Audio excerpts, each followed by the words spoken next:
Kemerdekaan Malaysia pada 31 Agustus 1957 seringkali dikaitkan dengan berbagai teori konspirasi, walaupun sebagian besar tidak memiliki bukti konkret. Beberapa teori konspirasi yang populer terkait kemerdekaan Malaysia meliputi hal-hal berikut. Ada teori yang mengatakan bahwa Inggris memiliki peran besar dalam menyusun politik dan hubungan antar etnis di Malaysia sebelum kemerdekaan, melalui strategi divide and rule, pecah belah dan kuasai. Teori ini mengklaim bahwa Inggris menggunakan kebijakan tersebut untuk memisahkan kelompok etnis demi menghindari kesatuan yang bisa menantang kekuasaan kolonial mereka.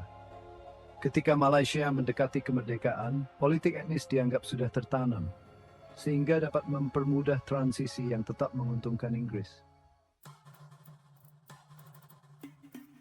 Ada yang menduga bahwa kemerdekaan dicapai melalui kesepakatan antara elit Inggris dan elit lokal Malaysia, termasuk para pemimpin UMNO, agar negara merdeka tetap pro-Barat dan memelihara pengaruh Inggris.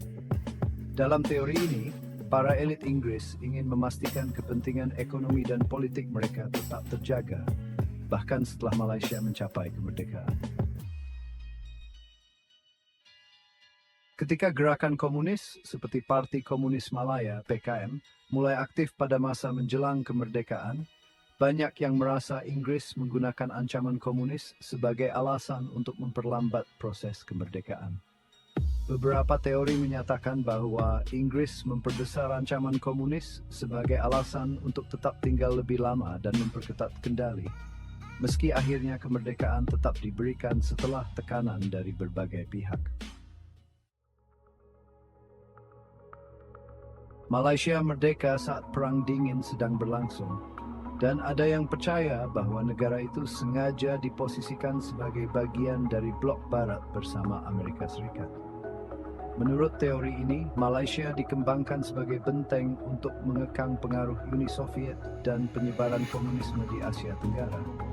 Ada dugaan bahwa negara-negara Barat telah mempersiapkan kepemimpinan Malaysia untuk berafiliasi dengan mereka. Meskipun berbagai teori ini menciptakan diskusi dan perdebatan, sebagian besar sejarawan menilai bahwa kemerdekaan Malaysia lebih merupakan hasil dari gerakan nasionalis yang damai dan perundingan politik antara Inggris dan para pemimpin lokal. Kemerdekaan Malaysia pada 31 Agustus 1957 merupakan hasil dari perjuangan diplomasi dan politik yang berlangsung selama bertahun-tahun dengan peran signifikan dari banyak tokoh penting termasuk Tuanku Abdul Rahman. Pada tahun 1940-an hingga 1950-an terjadi gelombang dekolonisasi di banyak negara jajahan, terutama setelah Perang Dunia Kedua. Inggris, sebagai salah satu kekuatan kolonial besar, berada di bawah tekanan untuk melepaskan jajahannya di Asia, termasuk Malaya, yang kini dikenal sebagai Malaysia. Ada pandangan bahwa Inggris ingin memastikan bahwa negara-negara bekas koloninya memiliki pemerintahan yang pro-Inggris dan tidak terpengaruh oleh komunisme.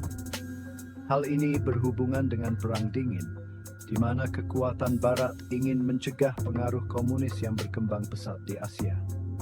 Konspirasi ini menganggap bahwa Inggris memberikan kemerdekaan kepada Malaya secara bertahap untuk menjaga hubungan politik dan ekonominya dengan negara baru tersebut, sehingga Inggris tetap memiliki pengaruh yang kuat di kawasan itu.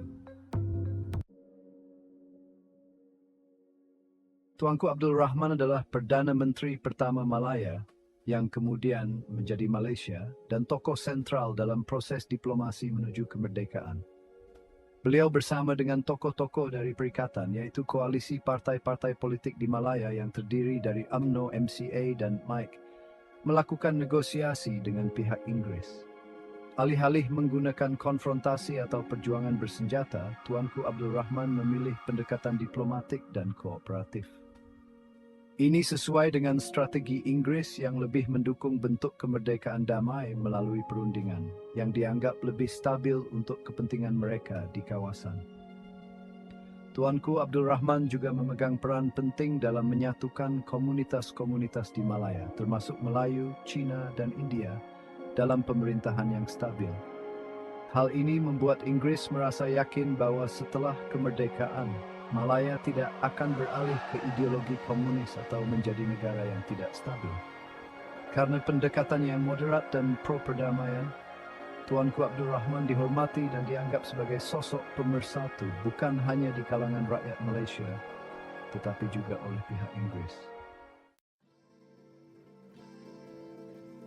Tuanku Abdul Rahman tidak hanya dianggap sebagai bapa kemerdekaan Malaysia, tetapi juga sebagai sosok yang mampu membawa stabilitas dan kedamaian dalam peralihan kekuasaan. Kebijaksanaannya dalam mengelola perbedaan etnis dan agama di Malaysia serta visinya untuk kemajuan negara menjadi inspirasi bagi generasi penerus. Kemerdekaan Malaysia melalui jalan diplomasi dan negosiasi dianggap sebagai model transisi kekuasaan yang damai di Asia Tenggara. Jadi, konspirasi kemerdekaan ini merujuk pada pandangan bahwa Inggris, meskipun memberikan kemerdekaan, memiliki peran di balik layar untuk menjaga kepentingan mereka. Terlepas dari pandangan ini, peran dan pengaruh Tuanku Abdul Rahman tetap signifikan sebagai pemimpin dan negarawan yang mendorong kemerdekaan Malaysia dengan cara yang damai dan berorientasi pada persatuan rakyatnya.